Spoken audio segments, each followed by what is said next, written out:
Okay, just gonna see if everything is working as usual. There's always something that doesn't work at the start of every one of these. Okay, that's good. That's working. Haven't got my chat up. Looks like chat's working. Nice. Oh, well, we certainly won a game. I guess it doesn't feel like a win, does it? Let's be real. It doesn't feel like a win. Um, yes, indeed. Heart Attack FC. That is a good way to describe Chelsea at this current time. And to be quite honest, I'm despite the win, I'm not gonna be particularly positive about this game, as you can probably expect, and you can probably hear I'm not feeling the greatest. I'm coming down with really bad tonsillitis, so that's if my voice sounds absolutely terrible, that's why. We'll get straight into this. I'm not gonna delay too much. Let's hit the intro. Woo! Lads, lasses, and the rest of the masses, welcome back to the channel. I'm Mono from Mono CFC, and this is GBU Live. Alright, here we go. This is the funny thing, is that I've noticed already a few people saying some things about certain players which I disagree with, and I think we're gonna have a little bit of a kind of difference of opinion on certain players. But I think the one player, and we'll go straight into this as always, I'll go from the greens to the yellows to the reds and back to the greens, and then on a positive note, as we always do. For the first green, as I was saying, the one player I think we can all agree is going into this box is by far the player of the match, and I put a poll up just because I wanted to see how overwhelming the majority of people would choose, and that's Cole Palmer, because not only did he get 2 goals, get 1 assist, but his overall play I think was actually quite good, despite not getting on the ball as often as he probably would have liked. His second goal in particular was really well taken. Yeah, just brilliant work from him. Whenever you get 2 goals and assists, you have to go in the green box, really, don't you? I can't really say more than that. I think he's proving once again that he's one of our, if not our most important player. And I think he's actually our top goal scorer now, right? With 2 goals, I think that puts him on 8. I think he's got 7 in the league. I think he's our top goal scorer in all comps. So yeah, Palmer did really well. And in fact, I'm actually going to just immediately lump in another good here, because I've actually got more goods than the rest of the things, so I'm going to kind of have to put them in at the same time. The other person I'm going to be putting next to Palmer is one Noni Madueke, if my thing would stop lagging. Hello? Noni Madueke, there we go. One Noni Madueke, who, once again, just proving the doubters wrong, and proving why he should be playing in this team week in, week out, and why Poch's wrong to freeze him out of the team for no reason, because he got his goal and a really good finish on his weak foot. And he's just, in general, every time he gets on the ball, it feels like something can happen, and I don't think he was really given the ball as much as he probably should have. I highlighted before the game that I thought that the right-hand side would be the avenue to go down, and we started playing down the left a little bit more, which I do not understand, and again, I'll get onto tactical things later, because I've got a lot of things to say about that. I'm just going to make a little bit more space here. Yeah, Noni, again, I love seeing him play, because I would rather see him play week in, week out than play Sterling on that right wing. And that's the one thing I will commend Poch for in this game, is that he didn't bring Sterling back into the lineup, and he didn't even take him off the bench, because I don't think he deserves to play, and I don't think that in his current form that he's going to replace Madueke in this team. Let's move on to our first bad, and I'm going to be giving it to Levi Colwill. And the reason why I've put him here, again, this is my medium box, as it were. I think in the first half, I think he was actually pretty decent, at least better in that left-back role than we've seen him previously. I think his involvement for Palmer's goal, for Palmer's first goal, was actually quite impressive, the way he got up the pitch, because he's not very used to doing that as a centre-back. I still don't think he's 100% convincing here, and I just don't want him to play here because it just weakens his best attribute, which is his long passing, which works way better from left centre-back. But yeah, he's not 100% there, so I'm going to put him in the middle box just because I think he was decent in the first half. Second half, the whole defence was awful, so I can't really single him out for that. But yeah, I think he was decent, but not world-beating. Let's go to our first bad, shall we? And I'm going to be giving it to Armando Broja. Because my word, this guy. I said on Twitter. I don't know if any of you follow me on Twitter, which you should do for the record, because I'm more active on there than I am on here. I compared Broja. What I say to him is that he is fantastic physically, he is fantastic athletically, but he has a hamster for a brain. He just doesn't seem to understand how to play as a centre forward, and I don't understand it, because he has got all the attributes to be a really good centre forward, but he never gets into the box. He's constantly getting dispossessed with his back to goal, and quite honestly, I'm absolutely just shocked that this player that seemed to be a world beater at Southampton when he was on loan at Southampton has just turned into awful, just completely awful, and he just doesn't seem to have any footballing IQ anymore. And I think time is an essence here. Like, time is a thing to consider with Broja, because I think he does need a bit more patience because of his knee injury that he had. Just one of the worst injuries you can get. I think he just needs a bit more time to kind of get up to speed before he's thrust straight into the lineup, because I don't think that this kind of idea of him playing through the centre and Jackson playing on the left wing is the best setup that we could start with.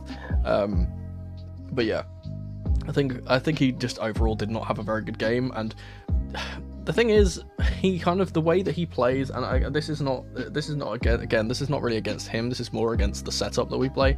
He's a very transitional player, he's very good at running in behind. He is very similar, in a way, to Diego Costa and how Diego Costa used to play, except for he's just much worse at holding the ball up. And we're just not good enough to kind of play those balls over the top for him to run into behind. So I just don't think it kind of suits him, but yeah, I don't think he was the best in this one. We'll go back to another good, and this is going to be the one which I think is controversial to some people in the comments, and I'm going to be putting in Nicholas Jackson into the good box. Not only because he got an assist for Cole Palmer, and I usually just put people that get goal contributions into the green box, but I think when he had the opportunity to and wasn't being constantly fouled by Mengi, he was holding up the ball really, really well, and I think he operates really, really well off that left wing.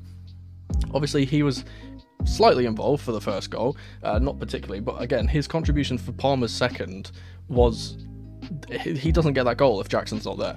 And again, I don't think he particularly plays well as a lone striker, but then again, it's kind of like we don't have the other striker to kind of play him there. And again, I'm gonna see loads of people in my chat, and there we go.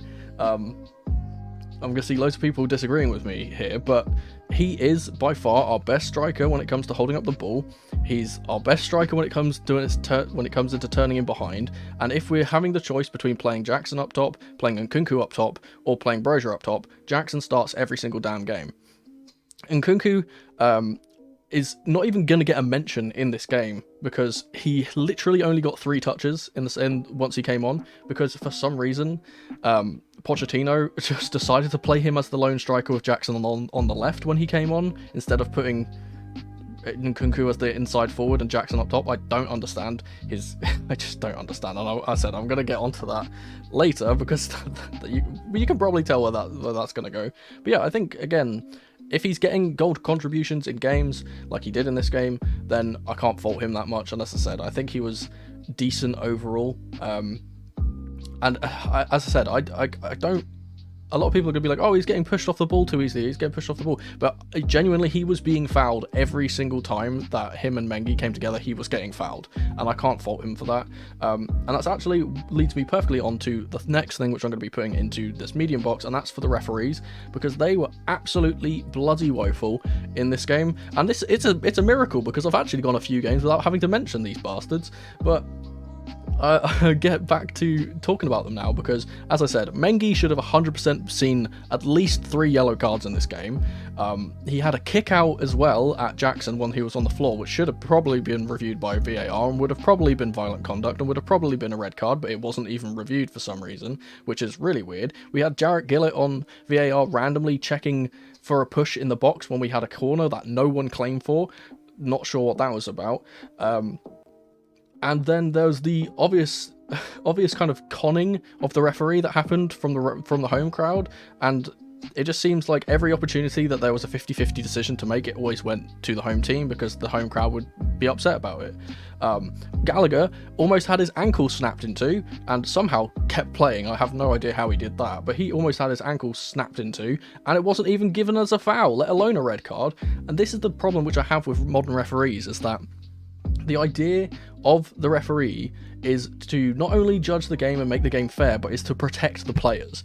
And if he's not going to do that job, and he's going to get Gallagher to have literally nearly have his ankle snapped in half, then what is he actually doing? Like, how is he doing his job right? And this is the thing, if anyone else in football makes a mistake like that, they get punished for it, they get dropped the next game or whatever. Referees are so protected in this league, and I absolutely hate it, because they can make as many mistakes as they want. They never get reprimanded at all. They don't ever get like, oh look, you get a fine or a week wages or something like that. They never get that, and they're the most protected players the most protected people in football, and I absolutely hate it. You need to protect the players, man, because it's these types of things that get career-ending injuries will happen because of these types of tackles, and they're just allowing them to happen. For the next bad, or the ugly box that we're going to get into now, and I think everyone knows who I'm putting in here. I'm putting Poch in again. And in fact, actually, I'll talk about Poch and the defence at the same time, because I think that's a good thing to kind of talk about.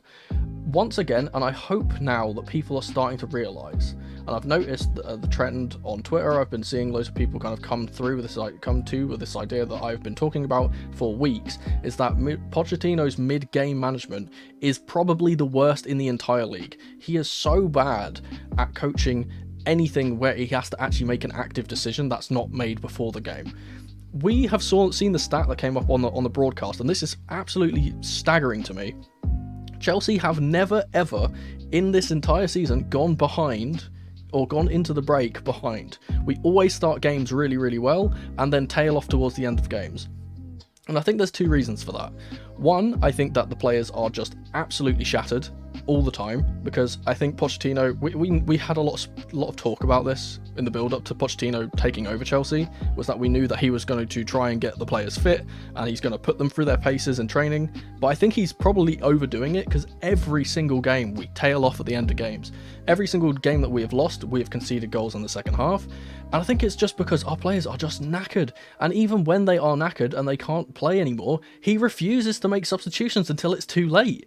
He brings on Alfie Gilchrist literally in the last 6 minutes of the game when we need defensive reinforcements. He randomly, again, I said this on Twitter, and I think this is a good allegory for the way that he sees football, is that why does Pochettino never ever make like-for-like changes? It's like he's allergic to making a like-for-like change. Instead of taking off one of our attackers and bringing on another attacker and keeping that momentum, because we had a lot of momentum in this game, we were 3-0 up.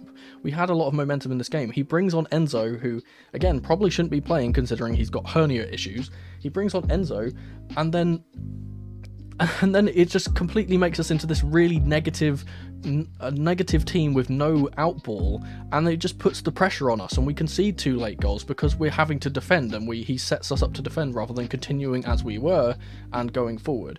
And it's this type of thing where people are saying, oh, it's a project, we need patience. It's a project, we need patience. No amount of time is going to stop him from doing these things. We have pretty much, other than like Carney and like Chilwell, we have the majority of our first team back. Obviously, Lavia was injured for this game because he got a small knock, but apart from that, we have the majority of our first team back now. So there is no excuse for him to be constantly making these terrible, terrible decisions. And it just, like, even though I said I'm glad that Sterling didn't play, I think that putting Sterling on instead of Enzo would have helped this team way better, because the one thing that Sterling does have, despite him having absolutely zero footballing IQ, having absolutely zero vision, and never getting his head up, the one thing that Sterling does have is pace, and he will run at the back line. And that's one thing that you need when you're in control of a game and you're trying to stifle the opposition and not let the home crowd and the home team get back into things, is you need forward pressure. Because if you sit back and you play defensively, and you move to a 5 at the back, like he did at the end of this game inexplicably, when you move to a 5 at the back, it just says to the opposition team, hey, we're going to sit here and defend, try and attack us. And why would you ever want that as a solution? Like, when you're 3 goals up, you don't want to defend, you want to just keep playing. Like, it was working, we had 3 goals. And I think another thing, which is just kind of a tactical thing from Poch, which is kind of throwing me off, and yes, it worked in this game because I think Luton are not good enough of a side to be able to play high pressure football like they try to, but the way that we kind of play on the transition against every single team is awful, especially against these types of teams where they are not, let's be real, I gave Luton their flowers in the preview. I think they are overperforming massively for what they are, but there is absolutely no way that an 18th place Luton Town, who as an institution didn't even have a stadium that was ready for Premier League football before this season, there is no way that that team should be absolutely playing us off the park in the second half, putting us under absolute immense pressure, and there's no way that we should be playing transitional negative defensive football against Luton Town. It's just astonishing to me. And yes, we get the 3 points. The 3 points is the most important thing. I will always say, cool, we win, that's good, that's the positive we can take, but I just do not feel safe in this guy's hands. I really don't. And hopefully and luckily, these next few games, as I highlighted in my preview, the next 5 games, including this one, up until we play Liverpool at Anfield, are so important, because if we make it through the 2 legs against Middlesbrough, at least we then have something to kind of aim for this season, because the league form is so terrible that we have absolutely nothing to aim for in terms of the league. That being said, that is going to be the last negative thing I say in this video. I'm going to move back into the positives. The next player that I'm going to be putting into the good box is actually for someone who I actually finally have the picture for. It's for Georgi Petrovic. I think this guy is undoubtedly our number 1. I think when Sanchez comes back from injury, he does not take the first team spot back. I think Petrovic was absolutely robbed of his clean sheet by the awful defenders in the latter stages of the game, because he came up with 2 absolutely vital saves for just before both goals, really, and the defenders just don't help him out. Not only that, I think that he was very, very good in claiming high balls in this game, and that's something that we expected to see from Sanchez, and he wasn't particularly doing the best at.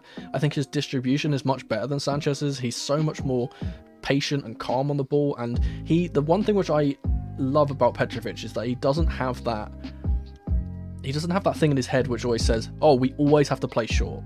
He doesn't have that. He decides, like, hey, if I need to smash this into row Z, then I will do that. I'm going to smash it into row Z. And I appreciate that as a person that is a big fan of when the defense doesn't try and be clever and smart and play out from the back and just decides, oh, this is a dangerous situation, let's blast it out.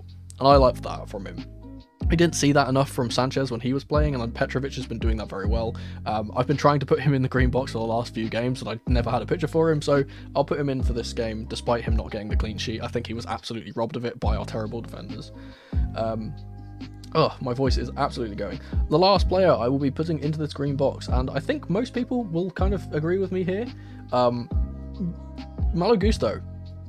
I think that he had a very, very good defensive performance in this game, and I've been thinking this for a while, and this is going to be really controversial for me to say. Is Malo Gusto better than Reece James? I think he's played more games now for us than James has this season, and I genuinely think that Gusto is absolutely world class, and he is a bargain for what we got. I remember there being a big discourse that a lot of the Lyon fans were saying that he was terrible at defending. He was a very offensive fullback that couldn't defend for his life.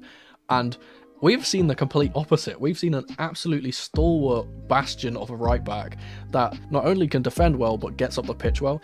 I think he was absolutely robbed of an assist by Armando Broja when he came down screaming down the right flank and put a ball in, and Broja decided, oh, you know what, I'll just jog. I won't bother getting it into the box, I'll just jog. And that is another reason why Broja is in this box, because again, Gusto could have made that could have made it, like, I think it was that before or after? I think that might have been before Cole's second goal, so I think that would have made it 3-0. But completely robbed of an assist, and once again, the consistency. The thing which I love about Gusto is the consistency, is that he's not a player that will give you a 10 out of 10 every single game, but he gives you an 8 out of 10 every single game.